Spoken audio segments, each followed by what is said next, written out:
into somebody's life, God is going to multiply that stuff back into your life, and then he's going to supply your need to where you are, whatever your need is at that particular time when God sends somebody in your life to bless you.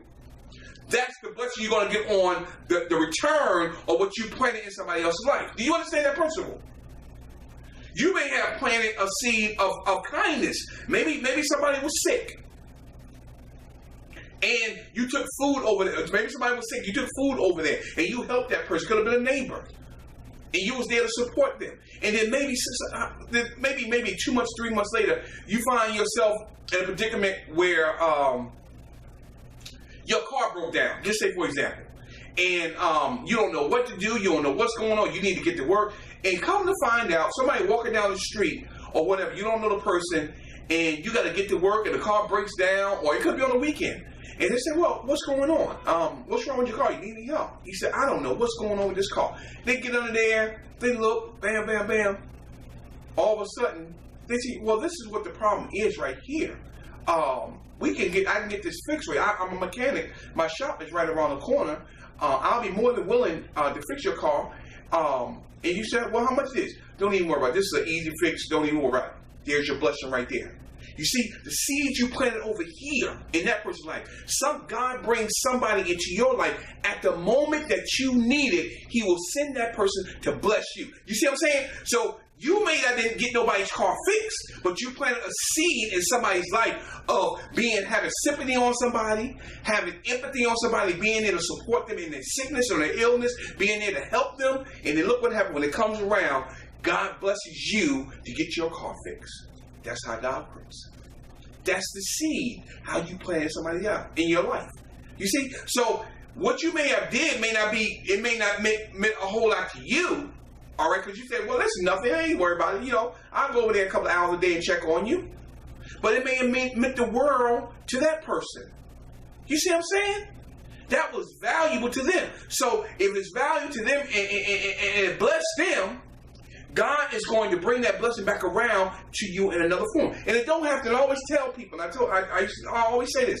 Don't always expect your blessing from the same person that you blessed. That ain't how it works. The scripture says, what good is it if somebody do good to you and you do good to them, you ain't did nothing. You ain't did nothing. You have to do something good for somebody that cannot return that blessing. Because they're not your source. God is your source. Praise be to God. Whoa, this is going to be a good lesson today. I feel it. I'm sweating already. Praise be to God. All right, let's get on. It's not mythical or magical. It's not. It's just basic biblical principles. As you plant your seed, right? Somebody will come and water it. God will add the increase.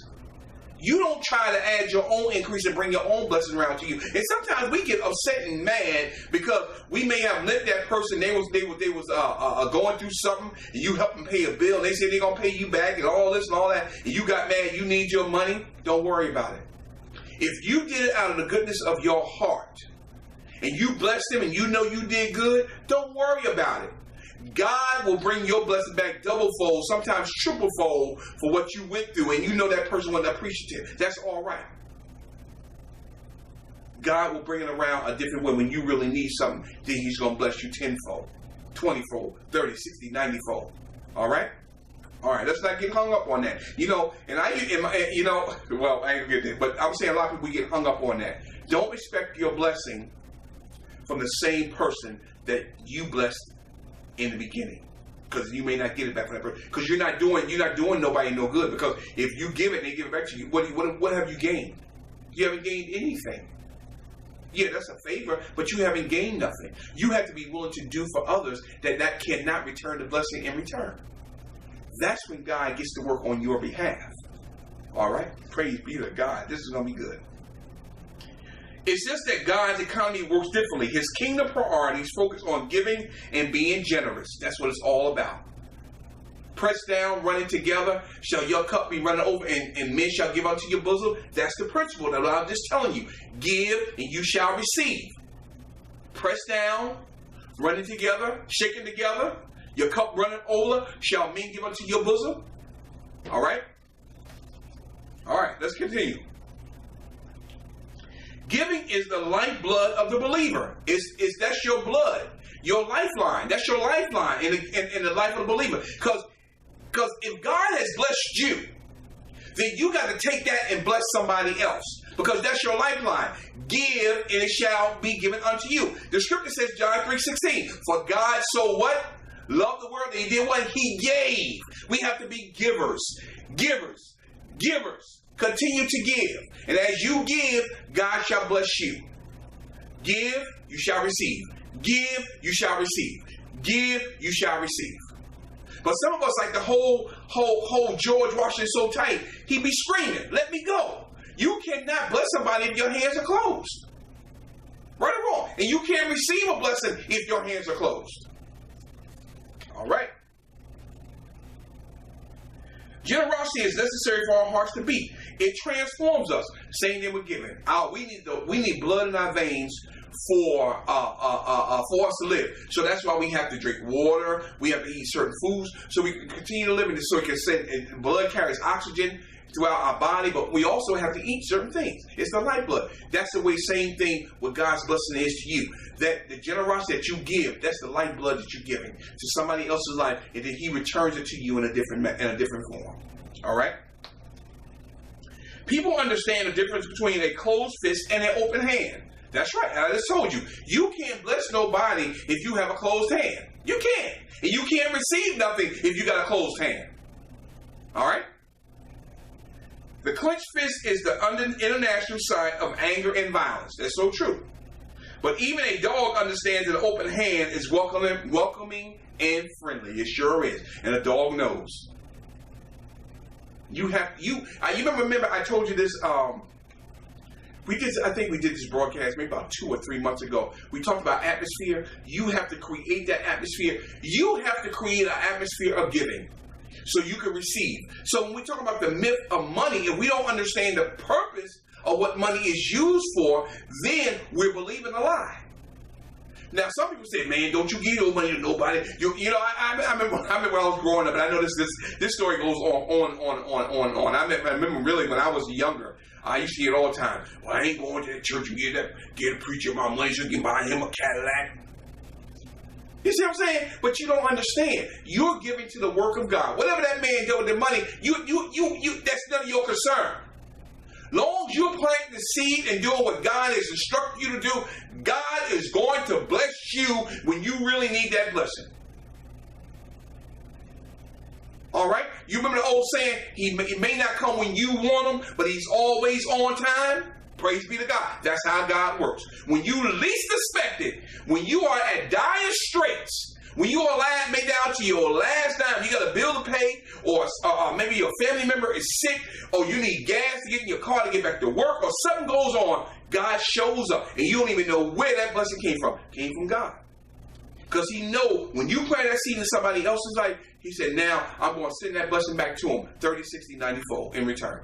And it's always put you in a position where it's going to cost you more, or you're going to lose out on something. If this don't happen for you today, if this don't get done, you see what I'm saying? That's what I'm saying. So the blessing that you may have planted in that person's life may not meant to a whole lot to you. You did it out of your heart. And you didn't really take a second thought to it. But the person that you have blessed with that meant a world to them. So God is going to return the blessing to you 30, 60, 90, 100-fold. All right? Praise be to God. When you hold money tightly, nothing can get away, which we talked about, but nothing can get in either. In contrast, if your hand is open, some can get away, but more can come in. Yeah, some won't get away. And what we mean by that principle is that sometimes you're going to give people something from your heart, and they're not going to appreciate it. You know, I tell my grandson all the time, I'm trying to teach him.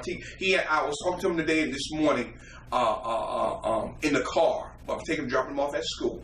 And we was talking about responsibility. I said, KD, a lot of things that you have, you don't appreciate it, and you're not responsible. You just want more things. And I told him, until you learn how to appreciate certain things, then you're not going to get certain things, because you, as a gentleman, I told him, being a gentleman is a choice. A gentleman acts differently than a quote-unquote ordinary man. All right, an ordinary man does what the regular people do. He's a follower. He does what everybody else does. He's with the in crowd. But a gentleman, he's outside of the box. He's outside of the man box. He does not conform. He does the things out of the ordinary. And I told my grandson, that's a choice that a gentleman does. And you can see the difference in the way he walks, the way his clothes fit, the way his hygiene is, the way he presents himself, the way he talks. That's a choice. Same thing with this, what I'm trying to tell you here is that if you're willing to give out from a generous heart, you may give something to somebody that don't even deserve it. Or they may tell you what they. I remember in New York, I used to work in New York. I worked in New York many years. Probably majority of my adult life, I worked in New York. I know when I used to get off the bus on 42nd Street in 8th Avenue, I used to come out.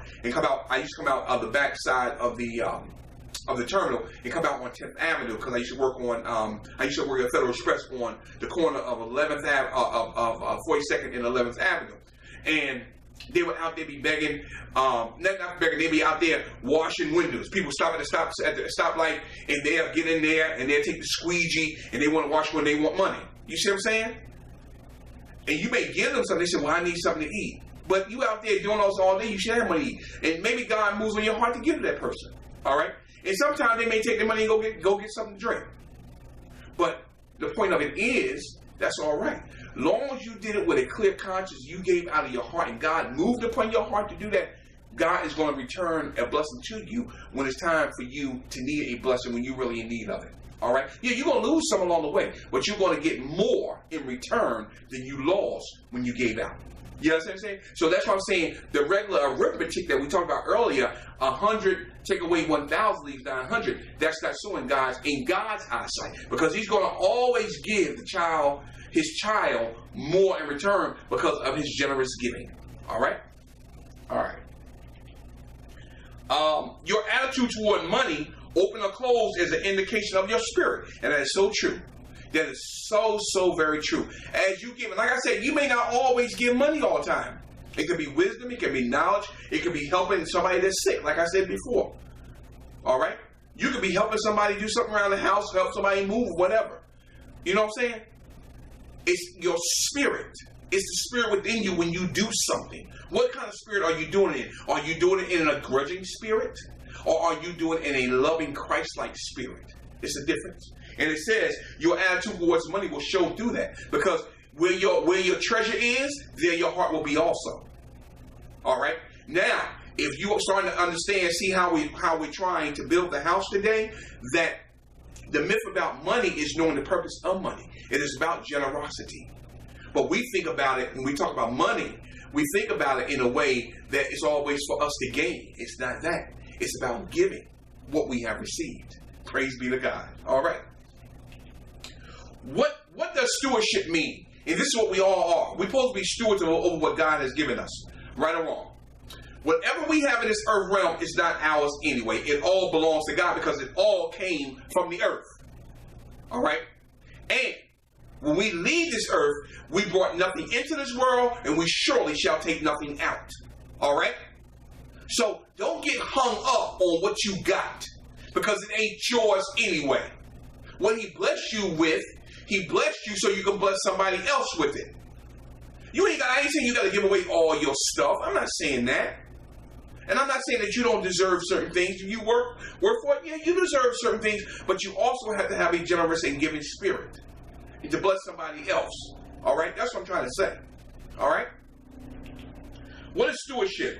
One key to an open hand is understanding the biblical principles of ownership and stewardship. Ownership and stewardship.